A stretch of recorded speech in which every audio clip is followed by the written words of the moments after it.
کہ ساری مخلوق ہے، صرف مخلوق ہے،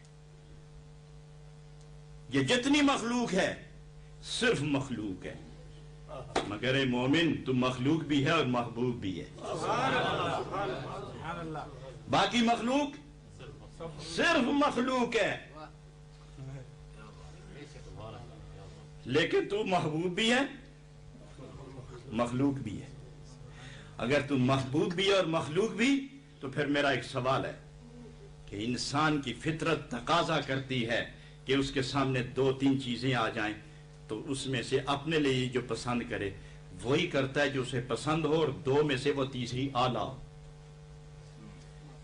آپ یہ ہار دو چار خریدیں تو یوں ہی جو ہاتھ میں آئے لے کے چل پڑیں گے یا کچھ ٹٹولیں گے، دیکھیں گے رنگ ٹنگ، کوئی لڑیاں، کوئی موتی، کوئی پھول، کوئی گل، کوئی قیمت، کوئی انداز، کوئی حسن، کوئی جاذبیت، کوئی کشش، یا ویسے ہی جاتے ہوئے ایک ہاتھ میں لیا اور پیسے پوچھے چل پڑے۔ کبھی ایسا ہوا؟ اندھا کر سکتا ہے، دیکھنے والا نہیں کر سکتا۔ جس کی آنکھیں ہیں وہ نہیں کرتا، اندھا کرتا۔ تو آنکھ والے کے لیے حکم ہے دیکھ کے فیصلہ کر، اور اندھے کو حکم ہے جو مل جائے راضی رہ۔ اندھے کو جو مل گیا راضی رہ، اور آنکھ والے کو حکم ہے دیکھ کے پسند کر۔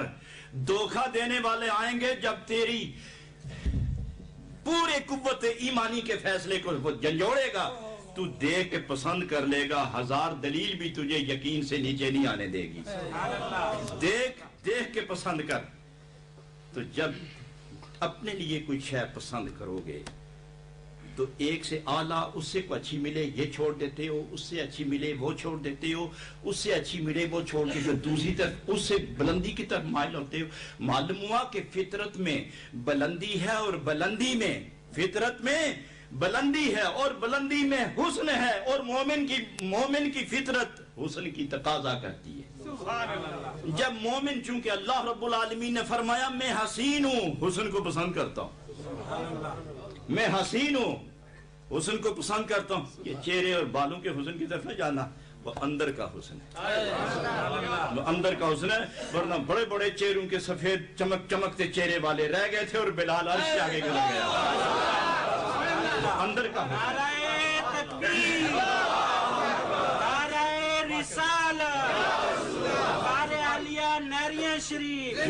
یہ حسن جو اندر کا ہے،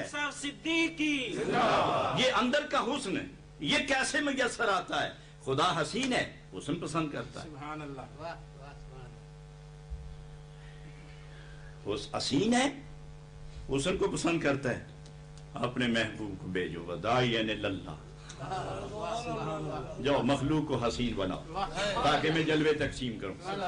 نبی کریم نے حسن نبوت کا جھاڑو لے کر روح صاف کر دی۔ نبی کریم نے فیضان نبوت لے کے دل دھو دیے ہیں۔ جب اندر حسین ہو گیا تو خدا نے فرمایا تم میرے ہو میں تمہارا ہو گیا ہوں۔ اور حضرت سعدی کا میں ایک قول پیش کروں تفنن طبع کے طور پر، ایک آدمی ایک بچے کو، نوجوان لڑکے کو، یہ علماء جانتے ہیں گلستہ میں انہوں نے سینکڑوں مرتبہ حضرات نے پڑھایا ہوگا، ایک نوجوان بچہ یا ایک بزرگ نوجوان لڑکے کو، بے ریش نوجوان لڑکے کو پاس بٹھا کے تو اس سے محبت کی باتیں کر رہے تھے، شفقت فرما رہے تھے۔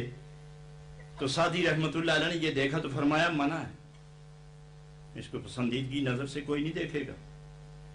تو انہوں نے فوراً ترکی بترکی جواب دیا، انہوں نے کہا کہ میں تو حسن الہی تلاش کر رہا ہوں، میں تو اس کی محبت دیکھ رہا ہوں۔ تو فرمایا انہوں نے ایک حبشی کا لڑکا پکڑ کے اٹھا کہ یہ کس کی مخلوق ہے؟ تو اتنا ہی اگر اس کے حسن تلاش کرتا ہے تو اس میں کیوں نہیں کرتا؟ یہ بھی تو اسی کا ہی ہے۔ وہ چپ ہو گئے۔ فرمایا اپنے مرض